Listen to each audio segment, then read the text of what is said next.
Të nderuar deputet të Kuvendit të Republikës së Legjislaturës së 10, zëvendës kryeministër dhe ministra të qeverisë, të nderuar ambasador dhe miq të tjerë ndërkombëtar, të nderuara familje të dëshmorëve, invalid dhe veteran të UÇK-s, drejtues e përfaqësues të institucioneve të shtetit, klerik fetar, të dashur qytetarë të Republikës, të nderuar të pranishëm, zonja dhe zotëri, 18 vjet më parë, data e sotme ju shtua kalendarit ton kombëtar. Krahas 2 marsit të Kuvendit të Lezhës, 5, 6 e 7 marsit të betejës heroike të familjes Jashari, 19 marsit të demonstratave studentëve, 10 qershorit të lidhjes Prizrenit, 12 qershorit të çlirimit Kosovës, 2 korrikut të deklaratës kushtetuese, 7 shtatorit të kushtetutës Kaçanikut, 22 nëntorit të Kongresit të Alfabetit dhe 28 nëntorit ditës së flamurit. Kjo sepse me 17 shkurt, me shpalljen e pavarësisë Republikës sonë, u arrit një shkallë tjetër e lartë në përfaqësimin ton në Ballkan dhe në Evropë. Dita e sotme është ditë për kujtimi për të gjithë ata burra, gra e fëmijë që flijuan shumë çka e gjithçka për Republikën e Kosovës. Aktivistët e luftëtarët që u përpoqën për jetësimin e Republikës, së paku që nga viti 1968 e këtej, ndoshta nuk kanë pasur të gjithë të njëjtin përftyrim e vizion se si do të ishte Republika, por ata kishin të njëjtën dëshirë për liri. Republika në radhë të parë është institucion i lirisë, shprehje e sovranitetit mjet për zhvillim.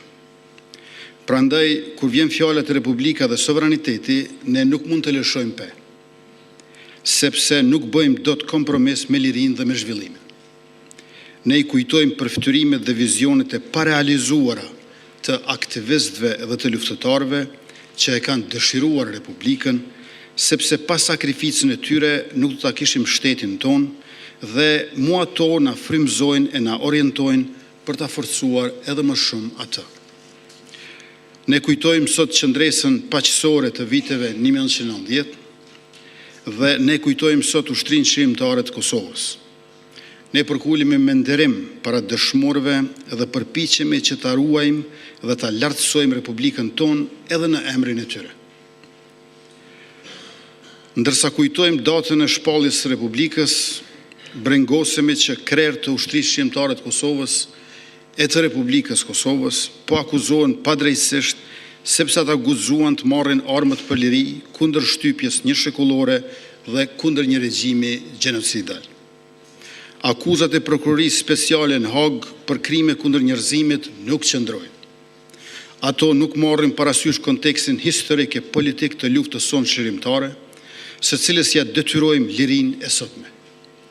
Krime kundër njerëzimit ndaj popullatës civile shqiptare ka kryer Serbia e Miloševićit. Kërcënim për përsëritjen e tyre është sot Serbia e Vučićit. Barazimi mes krerëve të UÇK-s dhe një regjimi gjenocidal është i paqëndrueshëm dhe i papranueshëm për ne. Të nderuar pranishëm, Republika nuk lëshon pe kur është çështja e sovranitetit shtetëror, integritetit territorial dhe demokracisë popullore. Demokracia është edhe burim edhe shprehje e sovranitetit të Kosovës, ku përveç shqiptarëve, kushtetuta jonë njeh serbët, turqit, bosnjakët, romët, ashkalit, egjiptianët, goranët.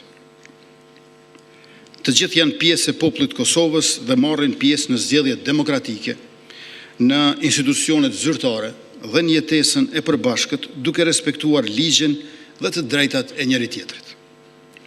Zgjedhjet e fundit demokratike, pas një ngërçe disa mujor në Kuvend, treguan edhe një herë vlerën e demokracisë, të zgjedhjeve të lira e të ndershme.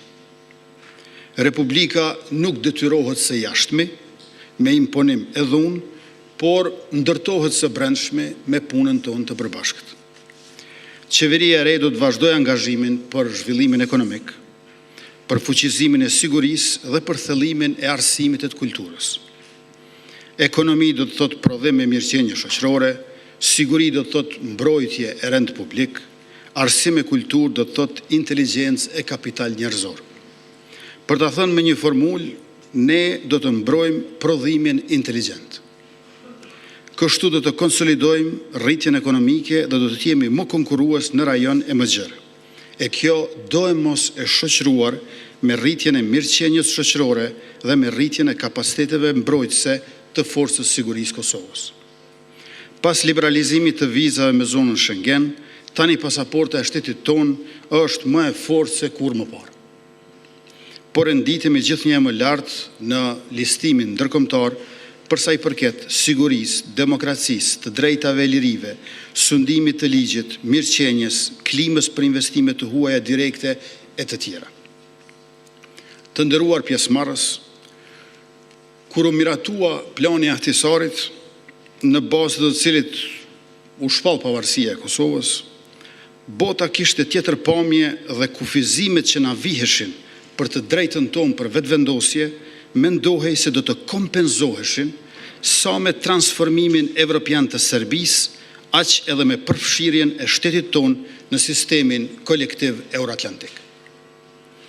Mirë po sot, ne shohim se pasiguria në botë është rritur dhe se bllokut perëndimor i nevojitet koherenca e brendshme për ta mbajtur sistemin e sigurisë në Evropë dhe për ta udhëhequr botën drejt vlerave të lirisë, të demokracisë, të solidaritetit, të barazisë dhe sidomos të drejtave të njerëzit.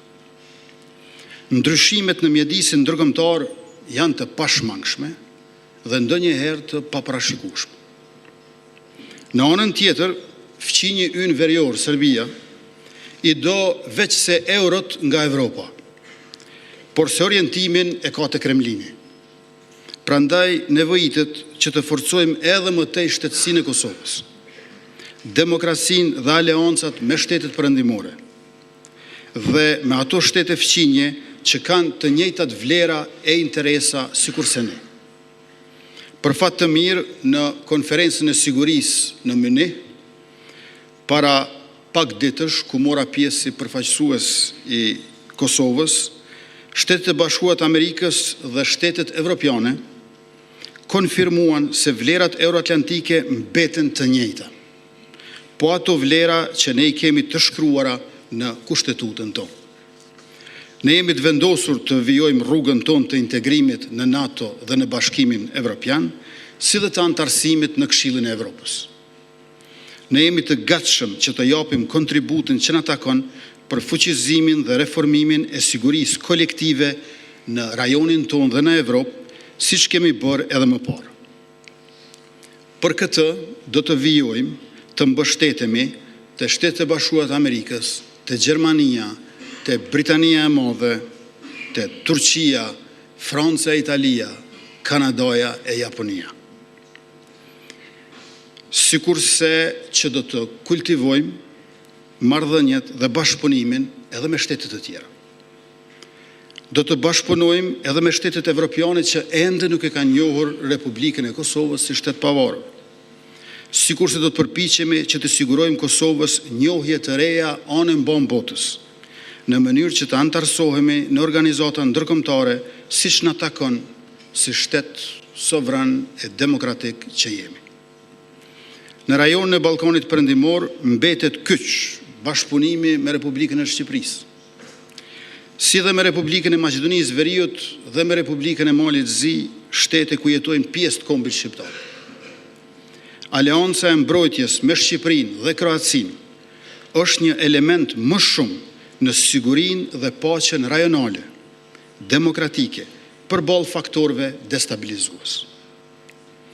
Në këtë ditë të shpalljes së pavarësisë, qytetarët tonë gëzojnë më shumë mbrojtje, demokraci e begati. Kosova nuk është vetëm një shtet i ri në hartën e Evropës, por është një partner i besueshëm